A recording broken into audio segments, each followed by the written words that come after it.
se encuentra en una situación concreta, aislado, y de pronto ve esta imagen, ¿cómo usted reacciona? O la uso, ve pasando las imágenes y aquellas que emocionalmente te toquen, aunque no me sepa decir por qué, detente en ella y vamos a tratar de conversar. Eso me ha dado resultados interesantes.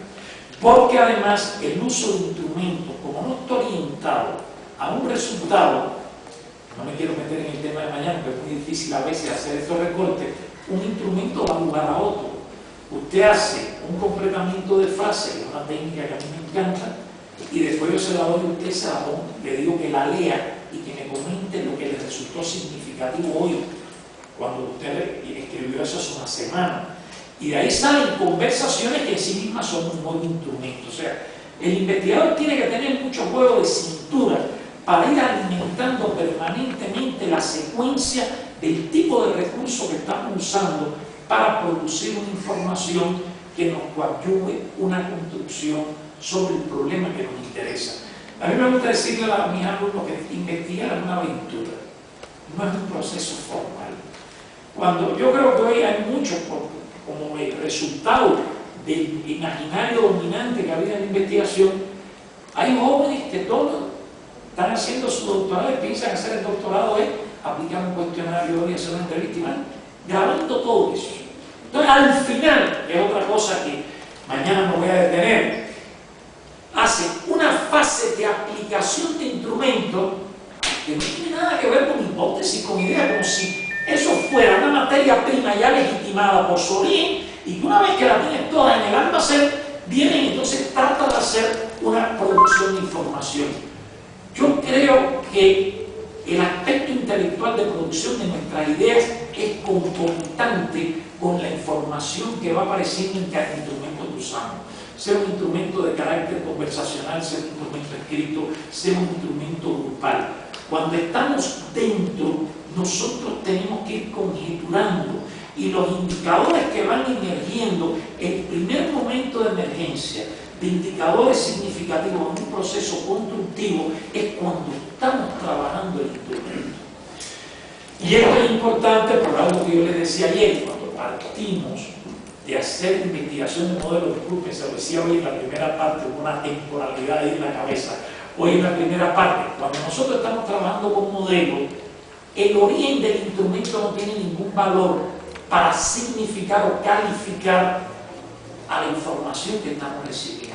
Y eso es lo que permite que nosotros le demos un mismo rango epistemológico, un mismo valor heurístico a informaciones que aparecen en el episodio instrumental y a informaciones que aparecen por vía indirecta. Por ejemplo, como digo, esto es una dinámica grupal, estamos discutiendo aquí. Sin embargo, siempre que creemos un escenario de usar un instrumento, estamos institucionalizando un espacio social, no podemos olvidar de eso. Y ese espacio social siempre genera sus límites. Entonces a veces estamos haciendo una dinámica grupal ahí, puede ser riquísima. Yo como investigador estoy haciendo un conjunto de hipótesis que son las que alimentan el modelo de construcción del problema que yo estoy investigando. Sin embargo, cuando vamos a salir, de pronto digo, 4 de ustedes están discutiendo un efecto del grupo que no apareció en el grupo. Por eso siempre aparece. Cuando el grupo se disuelve, hay menos presión grupal. Y entonces los más afines están tentados a sacar una información que les tuvieron inhibidos para sacarla en el grupo. Y eso tiene más valor que lo que se discutió en el grupo. Muchas de las informaciones que han sido relevantes para algunos de los problemas míos de investigación han salido de espacios totalmente espontáneos fuera del escenario del recurso instrumental. Y esa es otra cuestión que, por ejemplo, gana legitimidad epistemológica cuando tenemos un concepto como el de modelo que se va alimentando de la pluralidad de fuentes que un proceso de información abre. Y dentro de esa fuente, los instrumentos son apenas una. Toda la dialogicidad paralela que se va produciendo como efecto del trabajo de investigación entra dentro del proceso de construcción. Y realmente, por ejemplo, los primeros que trabajaron eso fueron los antropólogos, por el hecho de que estaban sumergidos dentro del espacio de su investigación. Porque uno de los problemas que la lógica instrumental trajo en la psicología fue la eliminación del contexto. El contexto no tiene valor, porque solo tiene valor lo que entra en el instrumento que está adecuadamente construido para ser legítimo. Y eso a los psicólogos nos limitó tremendamente. Ese razonamiento que tú me hacías de cómo la inducción de hecho está unido a un paradigma de la simplificación, porque la inducción tiene que operar con elementos de relación, que es la idea que alimentó la variable. La variable es una construcción teórica que responde a un marco epistemológico. O sea, si el fundamento de legitimidad que yo uso es la correlación estadística, yo tengo que trabajar con elementos correlacionables. Por lo tanto, la idea de modelo y la idea de variable son ideas antagónicas. ¿Comprende? Porque el valor epistemológico de la variable es legitimar el conocimiento por la idea de correlación estadística. Lo malo es que la idea de correlación estadística nunca es una idea explicativa, en el mejor sentido de la explicación, no en el sentido de la causa y el efecto, que es por lo que la fenomenología le huye al concepto de explicación y de esa comprensión. No, en el mejor sentido, un modelo de significación que nos permita articular la complejidad de un evento. Y vamos a poner un ejemplo bien simple de eso. Fumar daña su salud. Es un criterio totalmente inductivo. ¿Es importante? Claro que es importante. O sea, si yo tengo una correlación de que las personas que mueren de cáncer del pulmón son significativos al 0.01 los que fuman, eso para mí como investigador es importante, solo que eso no me dice nada. Y puedo abrir varios cuestionamientos demoledores de esa afirmación. ¿Se pierde la salud por fumar o el fumar hace daño y favorece el cáncer en personas que ya perdieron la salud? Es un cuestionamiento importantísimo. Sí, a nivel también como investigadores desarrollamos una idea teórica de que la salud, entre otras cosas, es la capacidad de respuestas saludables cuando enfrentamos a agentes patogénicos. Porque si no tuviéramos esa capacidad, todos estaríamos muertos. Todos nosotros respiramos smog, respiramos marihuana del vecino que la fuma, respiramos todo, ¿no? Es un aroma de marihuana permanente que yo creo que eso me estimulaba, yo donde estoy, me llega a la base, me inunda, ¿verdad? Comemos pollo lleno de ¿cómo se llama? De hormonas y de antibióticos. Entonces, si no tuviéramos capacidad para responder, entonces, por ejemplo, es un cuestionamiento teórico que nunca va a estar en el dato, ese mismo, invertir en el análisis. Sí, perfecto. Ahora, vamos a interrogar esa afirmación de fumar daña a su salud y vamos a interrogarla estadísticamente, porque hay más fumadores. Cuando cogemos el universo de fumadores, cuando cogemos el universo de fumadores con cáncer, es aplastante, los fumadores con cáncer. Ahora, cuando tomamos el universo de los fumadores, la mayoría no son los que hacen cáncer, entonces evidentemente que el cáncer es muchísimo más complejo. Y tomaron el fumar porque entró en una moda. Cuando comiencen a estudiar a fondo el pollo con hormona y el cáncer de páncreas, vamos a eliminar el pollo con hormona. Lo que no ha caído en moda el pollo con hormona, pero evidentemente es una bomba atómica para la salud. Ahora, la cuestión que nosotros como investigadores, y esto es un buen ejemplo para que ustedes visualicen cómo la idea teórica que no está en el dato nos empieza a iluminar nuevas formas de procurar información. Claro, yo como psicólogo, claro que recomendaría que no se fume, pero yo no puedo ser tan ingenuo de pensar que una persona empezó a fumar a los 14 años, como mi abuelo, y vivió 97, si no hubiera fumado hubiera vivido 197. Ahí hay otro proceso que es mucho más complejo y que es que la salud de él le permitió neutralizar los efectos patogénicos colaterales de fumar. Entonces, la salud no se resuelve por correlaciones estadísticas. Es un concepto casi como el de subjetividad, invisible, del cual no sabemos nada.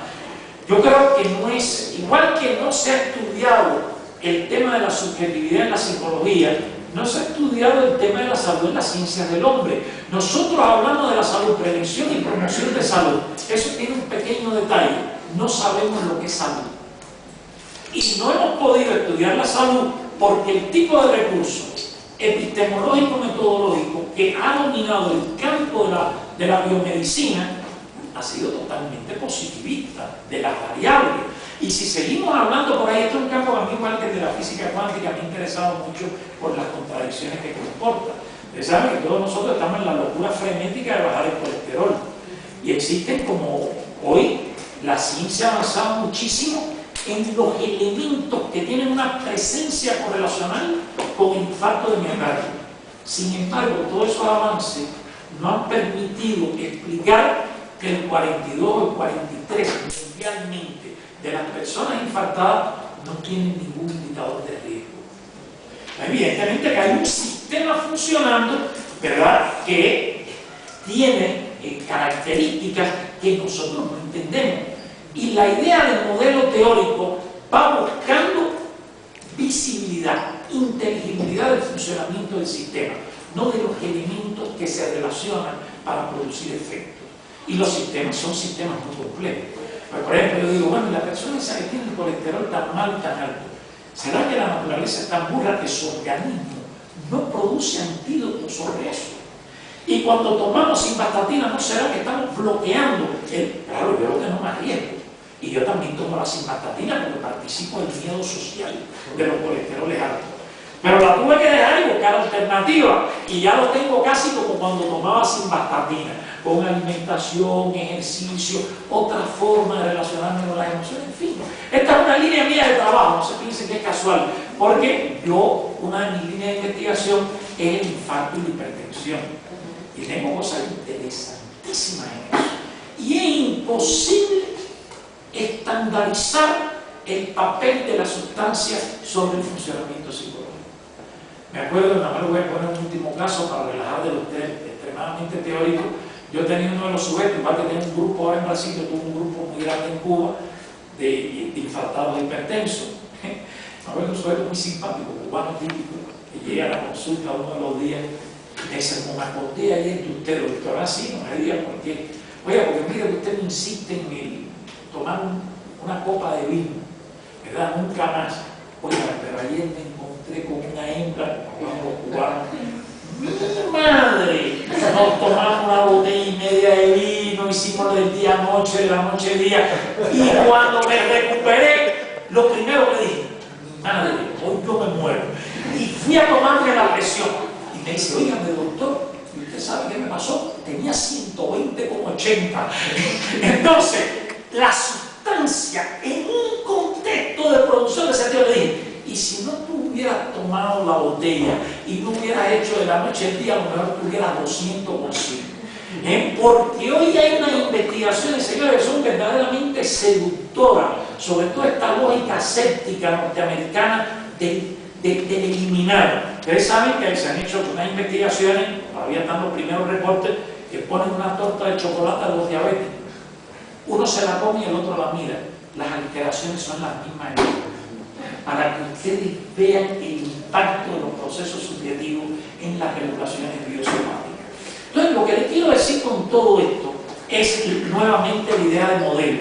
El modelo no es conclusivo sobre el problema que estudia, pero va generando significados que progresivamente son un campo de inteligibilidad de procesos que no son susceptibles a ser mapeados por relaciones de variables, que es la idea que yo quiero que se comprenda realmente bien.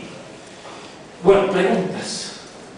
Ahora quiero entrar en el tema de la muestra, que es otro tema epistemológico, para ya mañana, cuando desarrollemos el planteamiento de sus aspectos metodológicos, pues ya no nos detenimos en estas cuestiones que tienen valor epistemológico. ¿Por qué? Porque atrás de la idea de muestra está una idea de producción de conocimiento. Por eso es que es epistemológico. No es apenas un recurso de método, no. Es una comprensión de un proceso de producción de conocimiento. Preguntas, comentarios.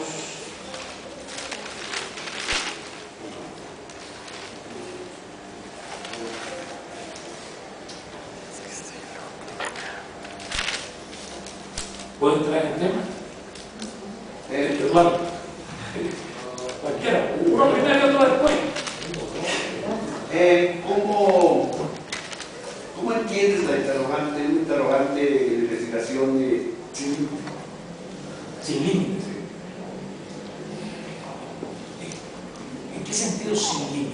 Yo creo que el problema de investigación tiene los límites de mi comprensión en el momento que me hago el interrogante. Lo que en la medida en que comienzo a investigar el problema, tiene mucho que ver con la cita que hice al comienzo de Max Planck, nuevos interrogantes aparecen. O sea, un conocimiento bien producido es siempre una vía de producir una nueva interrogante, no tienes cómo. Porque cuando tú construyes un conocimiento, te permite procesos de significación sobre el problema que antes de tú tenerlo, tú no veías ese otro nivel. Y entonces es ese recurso que Max Planck decía, entre que tú llegas a la cima de la montaña y piensas que ahí se acabó el problema, y cuando ves hay otra montaña detrás. Incluso tiene otra frase que no fue la que yo leí, que a mí me gustó mucho, que dice: nosotros íbamos caminando a la cima y pensamos que cuando llegáramos a la cima íbamos a conquistar el mundo. Sin embargo, cuando llegamos a la cima, vimos que atrás había una cordillera, que es lo que se relaciona con esta que yo decía: el conocimiento nunca puede acabar la cuestión. Entonces, el problema, cuando yo me lo planteo, yo tengo una visualización de caminos que yo creo que la investigación me va a llevar allá. Sin embargo, en la medida en que voy entrando en la investigación, van apareciendo, y está la tensión que yo hablaba entre lo empírico y lo teórico, van apareciendo cuestiones que no juegan con la expectativa conceptual que yo tenía para resolver. Y por eso es que la interrogante se va abriendo. Yo creo que esa es la justificativa de las líneas de investigación. Las líneas de investigación se alimentan de las propias interrogantes que el proceso en su desarrollo va produciendo. Y es parte de ese carácter paradojal que yo decía del acto de construir. Afirmamos, pero a la vez que afirmamos, vemos cosas que empiezan a tensionar nuestra propia afirmación. Y ahí va esa movilidad que tiene la investigación científica. Pero entonces, ¿es parte del proceso o requiere una disposición del investigador? Yo creo que es parte del proceso, pero que como todo proceso en que los humanos estamos implicados, si no hay una disposición, una apertura del investigador para jugar en esa incerteza que el proceso crea, estamos perdidos. Acuérdate que hay muchas investigaciones que ya la hipótesis contiene resultados. Por lo tanto, durante el proceso no pasó nada de interés, ¿verdad? Porque si la hipótesis contiene resultados, no hay nada nuevo que la investigación haya traído. Pero ya esas investigaciones van cediendo a otras, ¿no? Es la famosa cuestión de la luminosidad favorece el aprendizaje del niño o no. Yo creo que esas investigaciones aburren. Entonces, eso que tú dices, ese condimento que el investigador tiene que tener, porque el investigador tiene que tener la disposición de jugar en zonas de incerteza cuando está construyendo, ¿verdad? Y yo creo que eso es parte de toda esta cuestión de la complejidad que hoy nos está alimentando un nuevo modelo de pensar el proceso de conocimiento que realmente va desarrollando nuevas realidades a investigar. Yo creo que esa es la complejidad que tiene la historia del saber humano. En la medida que avanzamos en un paradigma, ¿por qué viene otro paradigma? No porque este paradigma, con la acumulación de los resultados en sus términos, nos lleva a un nuevo paradigma. No, porque aparece una representación alternativa de un problema que el paradigma anterior nunca consiguió ver. Acuérdense que Kuhn decía que los cambios de paradigma nunca se dan desde adentro. O sea, es ingenuo pensar que yo voy a salir de la investigación positivista tradicional porque los datos acumulados en un momento dado me van a llevar a que la cuestión no son las variables, no, porque los datos están acumulados en términos de variables. Por tanto, la variable como soporta ese modelo es imposible trascenderla a través de datos que solo me dan información de variables. La información, la alternativa, el cambio en la línea de investigación siempre implica un nuevo modelo de pensamiento que es una puerta para un tipo de información empírica diferente y que por lo tanto es un recurso para una metodología y para una epistemología diferente. Yo creo que ahí es donde se da el desarrollo de la ciencia. Hoy hablamos esto con toda tranquilidad porque hoy hay más de 5 definiciones de ciencia en desarrollo. Antiguamente, hace 25 años, había una definición de ciencia. Se pensaba que la ciencia era aquella apuntada por el posible. No, se pensaba en la psicología. Acuérdense, la mecánica cuántica rompió con eso en 1920. Y la antropología, la educación y la sociología rompieron con eso mucho antes que nosotros.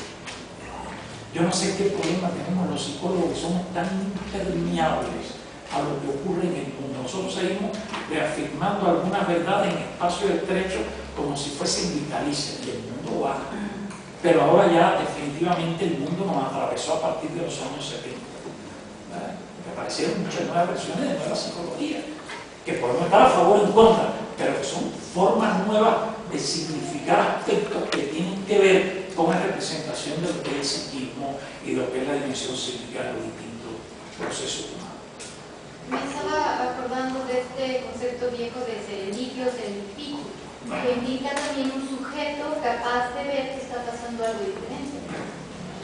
En ese sentido, entonces, esto de constructivo interpretativo no implicaría como esa apertura como para poder observar cosas que no entran dentro del marco. Correcto. No es que, de hecho, el investigador siempre va a encontrar en el proceso de investigación cuestiones que lo van a sorprender, que pasan a alimentar el modelo que nortea, que dirige esa línea de investigación. El modelo es un proceso vivo, no es estático. Como yo le decía, cuando ella me preguntaba en la primera parte, el modelo no es a priori, el modelo se va construyendo. Cuando yo hablo de configuración subjetiva, es un modelo, porque yo lo que no puedo es pensar que dos personas tienen las mismas configuraciones subjetivas. Sin embargo, mismo siendo diferente, el modelo de configuración subjetiva me permite una inteligibilidad sobre aspectos psicológicos de los procesos humanos que si yo no tuviera el modelo, yo no lo podría ver. Pero entonces es inherente al modelo que me atrape por un lado, ¿no? O sea, como sería esa contradicción entre que me hace ver ciertas cosas y... Esa contradicción tiene que ver con la limitación de seres humanos, de ser nosotros humanos, de ser nosotros humanos. Es una limitación humana y es una paradoja del saber.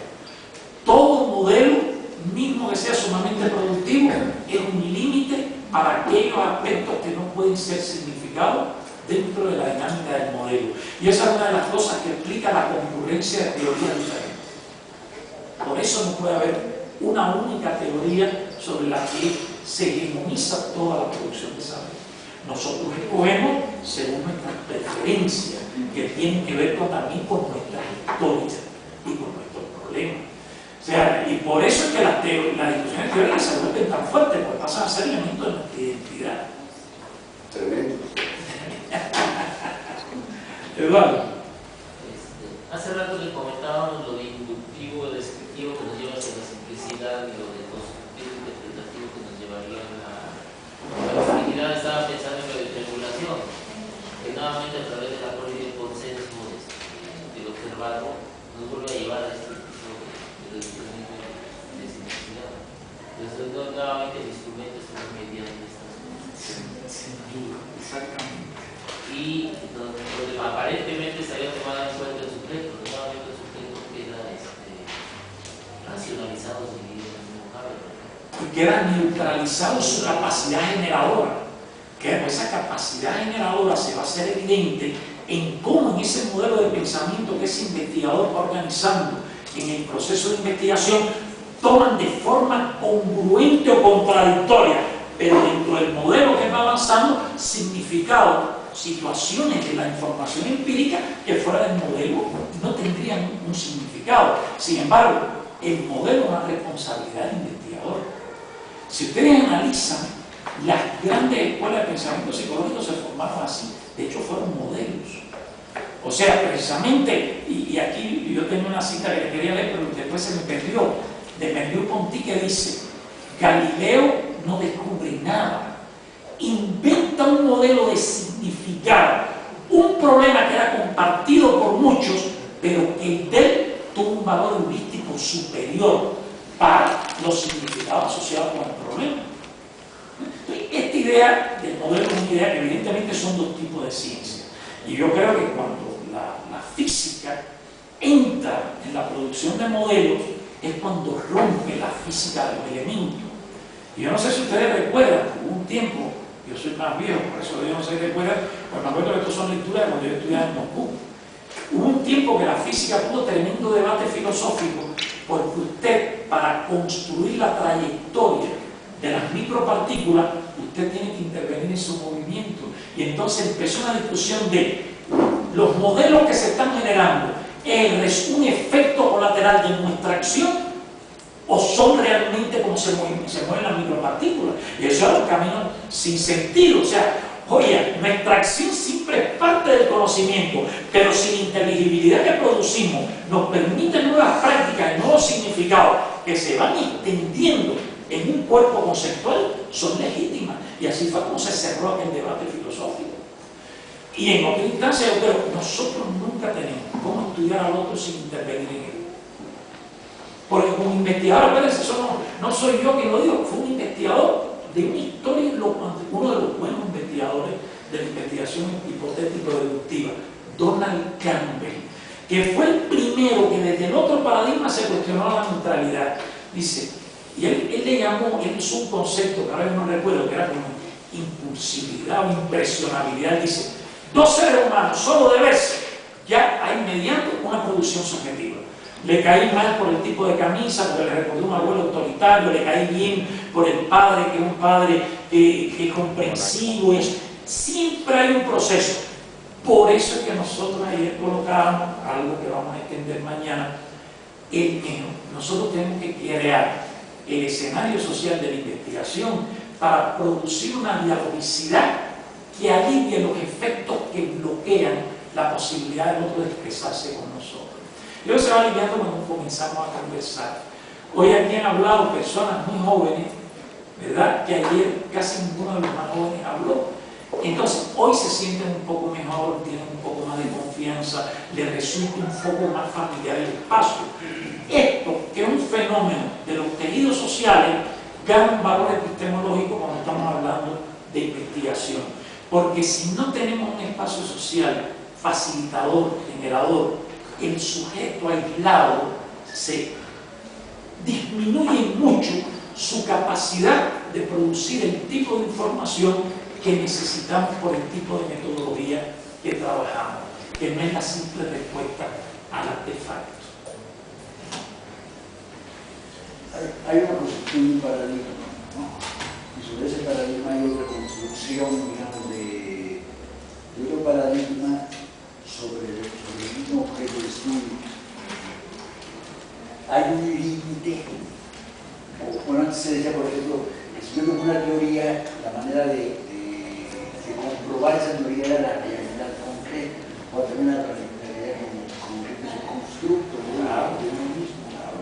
Entonces, al parecer es que uno puede soltarse así, ¿no? Con teoría y teoría y teoría, y creo que le pone un límite, ¿no? Que deje de ser una fantasía, digamos, ¿no? Decir, el momento empírico y la metodología es el único límite de eso.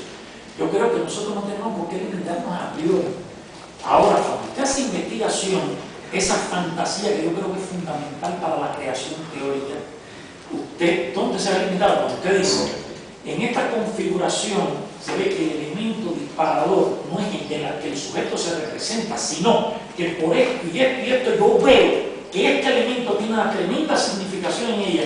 Usted me está haciendo evidente que su construcción está dialogando con una información que tiene vida propia también.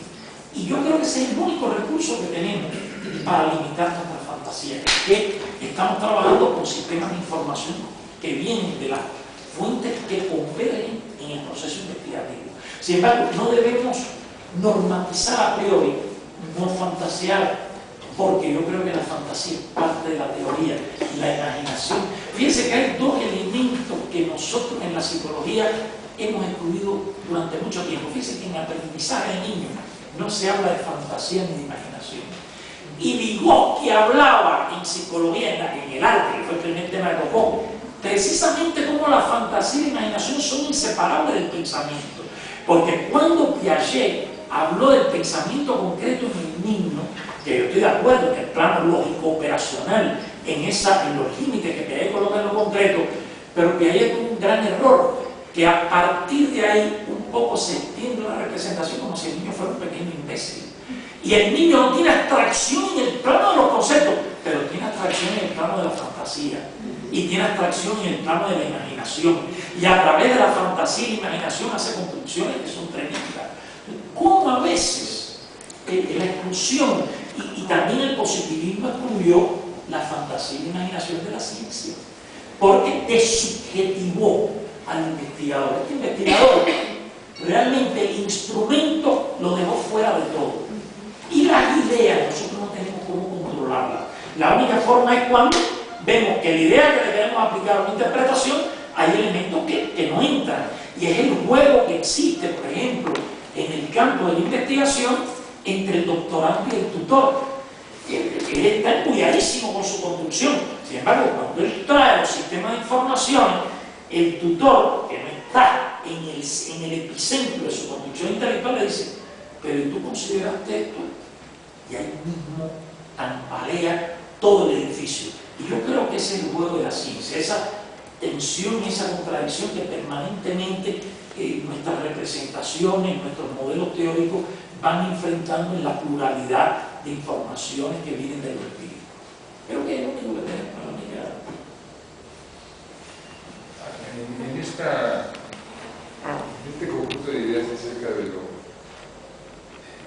de la teoría, de lo que impulsa al investigador, estás pensando en algún momento en lo que yo podría llamar, te referiste ahí, de mucho gusto, la ciencia institucionalizada, la ciencia como un proyecto institucional también, y como señalaste en estos términos, yo por eso me evoca mucho, porque además uno vive en algunos momentos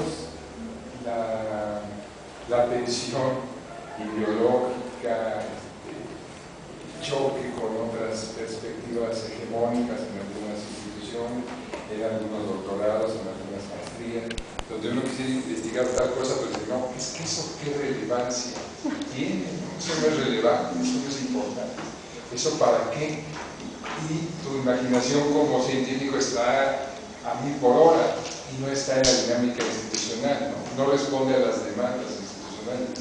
¿Qué pasa? Porque la frase que tú comentaste es tal cual casi. La ciencia es también política. En ese sentido, valdría la pena repensar este ámbito, porque a mí me preocupa mucho, como, y no creo que sea tu perspectiva, ¿no?, que parezca como el investigador solamente deseoso de saber, a lo mejor con una emoción, una fantasía, pero sin un contexto que lo hace pensar. El ejemplo del doctorado es claro, ¿no? O sea, ¿qué tal si esa categoría no le gusta? ¿Sí? O si esa fantasía no es bien recibida por el asesor. ¿Qué te pasa? Eso no está bien, eso no tiene solidez teórica. Ahí ya hay una política, una contradicción. Creo que a muchos nos ha pasado eso. Tanto como maestro, que luego llega algún alumno que dice: ¿qué quiere decir? Eso no. O como alumnos, ¿no? Ya uno se desliza de un momento a otro cuando está en una institución educativa. ¿Qué si has pensado en esta? Porque además tiene que ver con la implicación, ¿no? O sea, porque a mí me gusta toda esta idea, y yo a veces pienso, si no, muchos de los investigadores ya se dieron cuenta de eso, de este carácter donde los instrumentos son a veces un obstáculo, son el reconocimiento de las variables solamente es una simulación, no llegan a otro nivel de aprehensión del objeto y saben que no llegan, pero hay todo un sistema institucional que les impide renunciar e involucrarse con otros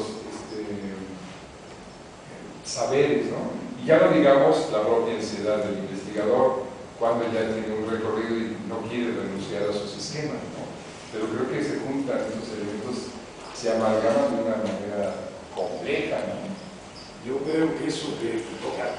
Acuérdense que una de sus fuertes fue precisamente decir que la ciencia era un fenómeno institucional, que fue el primero que lo colocó. Después sobre Bruno Latour, Wolgar en la Escuela de Edimburgo, precisamente se han desarrollado, se han colocado en esto. Nosotros hemos tratado la ciencia como si fuera una forma de saber privilegiada, y la ciencia está atravesada por todos los artefactos ideológicos de poder que caracterizan el fenómeno institucional. Y eso es real.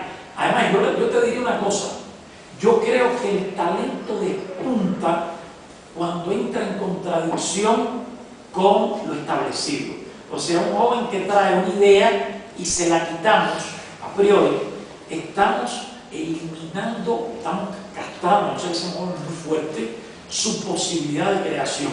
Porque normalmente nosotros como tutores vemos interesante lo que es convergente con nuestros puntos actuales de reflexión, y la creatividad del otro, que es capaz de ver algo donde nosotros no lo vemos, la descartamos como un acto de poder institucional.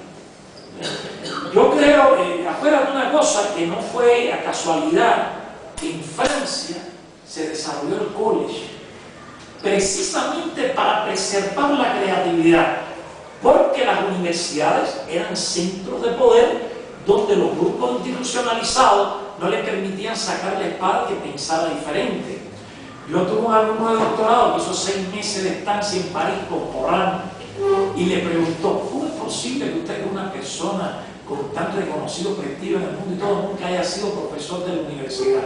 Y Morán le contestó: tú querías que yo no escribiera todo lo que he escrito. O sea, porque la universidad ha sido históricamente subterfugio de grupos de poder. Ustedes lo han percibido aquí en Brasil, en donde quiera. Es más, los investigadores que tenemos en línea de trabajo estamos hasta aquí de la universidad, porque la universidad lo único que hace es ponerte obstáculos según cuál sea el grupo de poder. Entonces yo entro en el grupo de poder, el obstáculo se lo voy a poner a otro, ¿no? También esto entra en los límites de que somos humanos. Eso que yo decía, para la ciencia vale para la política. Lo que estás colocando es totalmente así. Yo le voy a decir que yo, cuando llegué a la Unión Soviética, yo tenía una investigación hecha en Cuba de campo, temas que no vienen al caso, pero eran 2 troncos temáticos. Y yo me acuerdo que yo tenía un orientador que todavía vive, lo voy a ver ahora, que pienso ahí, muy bueno, que era uno de los seguidores de Bolshoi. La jefa del laboratorio era Bolshoi, que era una de las miembros del grupo de Kharkov, discípula de Vygotsky directo. Oye, pero es un privilegio tener una vieja de esas como jefa. Me llevaba, imagínense, un muchacho de 27 años, ahí le explicaba al monstruo intelectual aquel, mi problemita, que supongo que para ella sería un problema simple en los términos de ella.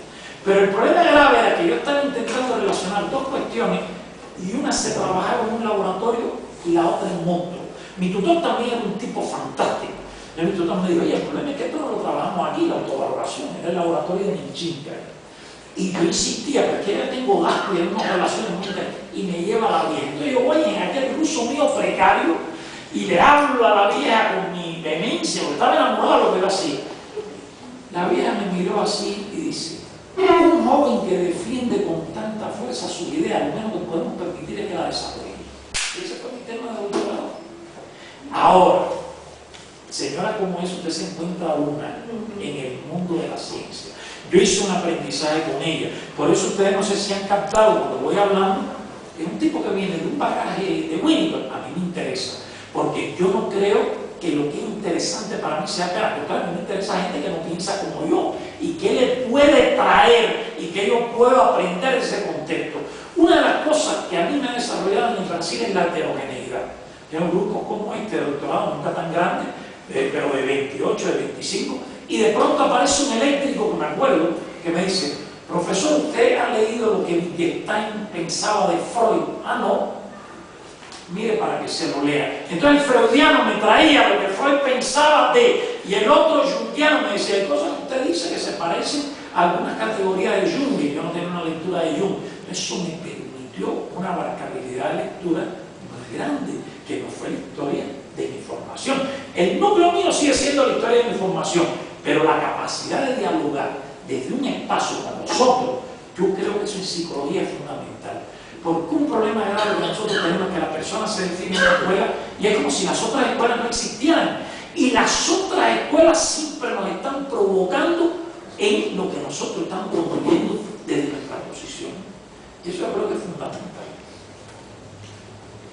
No sé si te respondí, pero me permitiste articular. Tú dijiste una cosa, tú sabes que hay un investigador sociólogo, ahora estoy confundido con el Deutscher de los Stalin, pero creo que es Isaac Deutscher, muy relevante. Yo me lo leí hace algunos años y él decía, en la época que lo dijo, año 68, que el rigor de las investigaciones tradicionales de las variables y las hipótesis es totalmente falso, porque en su experiencia de investigador, era un investigador de punta, las variables y las hipótesis siempre se arreglan al final de la investigación. O sea, usted parte con un diseño, pero nada de eso será. Y al final usted lo arma todo para que juegue. Y entonces usted va como si el inicio hubiera sido aquel. Es un engaño. Porque evidentemente nosotros no podemos tener montado lo que es significativo de un proceso que vamos a estudiar a priori. No podemos tenerlo montado. Bueno, ¿alguna pregunta más sobre esto? Bueno, yo creo que de manera similar sucederá cuando estamos, por ejemplo, en una psicoterapia. Me pongo a pensar también que en el proceso en que estoy construyendo, también pudiera yo estar pensando en ciertos límites para esto que estoy haciendo, que estoy construyendo. Y lo que nos está trazando es desde luego las necesidades o las expectativas de la persona que está contratándonos o con nosotros. Pues. Y no solo eso, si por ejemplo estamos en el caso de un niño, también las ideas de la escuela, también todo lo que nos están exigiendo, tiempos, procesos, etc. ¿Cómo conciliar eso? Eso hay que negociarlo muy bien en el proceso antes de comenzar, igual que en la psicoterapia. Acuérdense, la psicoterapia del paciente que le llegan ya con el diagnóstico que el paciente hizo. Yo estoy ansioso porque tengo mucho trabajo y lo que quiero es que usted me relaje. Entonces tú le tienes que explicar, no, pero no es así. Y entonces hay una negociación, porque evidentemente que cuando usted como profesional presta servicio, siempre le tratan de poner el problema de la ideología dominante de la institución y de sus intereses. Entonces usted como profesional tiene que decir, no, yo voy a considerar muy bien lo que usted nos está diciendo, pero la labor del investigador es siempre abrir algunas alternativas que ustedes pueden no haber concientizado, ese es el valor que tiene la investigación, intentar negociar, porque si nosotros nos dejamos pautar la agenda, estamos perdidos. Y ese es un proceso que es un proceso político también, ¿no? De relación, igual que cuando unos padres le traen al hijo en la psicoterapia, dice, doctor, tengo una tremenda confianza en que usted mejore a mí, y usted le dice, en que nosotros mejoremos a su hijo, porque ustedes son parte de este proceso. Entonces, pues, acuérdense que una de las cosas, de los efectos colaterales del consumo, es que se piensa que porque usted le paga a un tercero, usted está fuera de responsabilidad de lo que está aconteciendo o ocurriendo con su hijo. Entonces, en esa cuestión, eso es muy importante. Yo creo que los psicólogos no nos podemos dejar imponer las agendas. Y eso es parte del control político que tienen las instituciones poderosas. Nos contratan y ya tenemos una agenda puesta. No, lo que quiero es que desarrolle algunos instrumentos para medir. Entonces, son contradicciones muy fuertes, ¿no? que hoy tiene la psicología. Pues si hay una ciencia donde lo político hoy tiene una fuerza tremenda, acuérdense que los psicólogos somos los brazos que justifican los valores ideológicos hegemónicos en sus prácticas institucionales. Y entonces hay que tener una formación que nos lleve a no dejarnos usar en esa dirección. ¿Alguna otra cuestión? ¿Usted está muy cansada? ¿Usted? No, a ver, pero cara de cansancio, solo me quiero retroalimentar. Sí, ya bien. Supongo que esta cuestión, bueno, como creo, en el planteamiento que tú haces, esa cuestión también institucionalizada de la separación entre las cuestiones que se dicen en las funciones de la universidad, ¿no?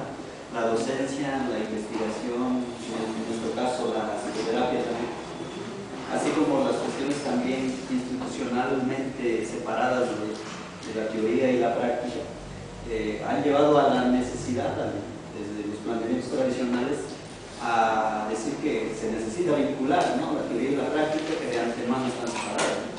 Y que supongo yo que desde este proceso que no tendrían que verse así como la cuestión también de ver la investigación como algo diferente a la docencia, como algo diferente también a la psicoterapia. De esta cuestión yo creo que más bien es que no tiene por qué, ¿no? No hay un planteamiento para verlas como separadas, y eso implica también, pues, yo creo, una contradicción en relación con lo institucionalizado en este sentido.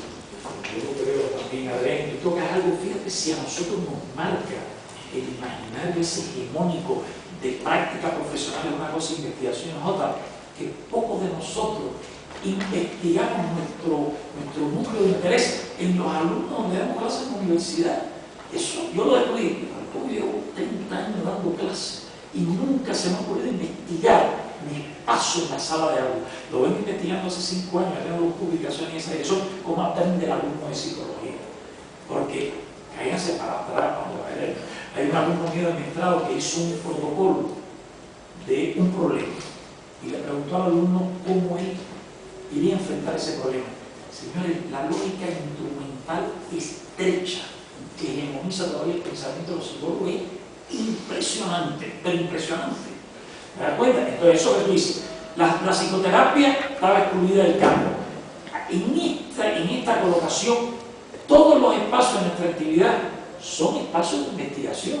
Porque acuérdate que una de las cosas que también influye en eso es el tema en el que quiero entrar, la idea de la muestra significativa. Pero ¿cómo yo voy a poder construir de una sala de aula donde yo soy parte y me estoy relacionando en un proceso que además no es significativo? Bueno, ¿no es significativo de qué? No es significativo de la población universitaria, pero es significativo para construir una configuración de cómo joven universitario aprende. Tiene el mismo valor de singularidad que tiene el estudio del caso en investigación concreta. Pues acuérdense que la singularidad fue excluida de la ciencia. Y si en tanto más complejos son los fenómenos, más diferenciadas son las subjetividades que integran los tejidos de relación de los fenómenos. Eso es indudable, ¿verdad? Entonces eso que tú dices es real. Pero esa lógica además se nos ha impuesto, porque si yo defiendo que yo a la vez que la estoy investigando, me dicen, no, pero yo te doy el tiempo de investigación para que tú vayas a otro lugar. Entonces, si tú investigas en la sala de aula, no tienes tiempo de investigación, porque total, es el mismo tiempo. Entonces, caemos en todas esas trampas, que creemos que el tiempo de la investigación es el tiempo de la aplicación de los instrumentos, cuando el tiempo de la investigación es el tiempo de la producción que yo le dedico a todos los sistemas de información que yo tengo de mi ejercicio docente. Entonces, por eso es que el criterio de muestra no es un criterio mínimo, es un criterio epistemológico. Porque el criterio de muestra normalmente nos separa de los espacios de nuestras prácticas. Pues la muestra, para ser significativa, no se puede reducir al espacio de nuestras prácticas.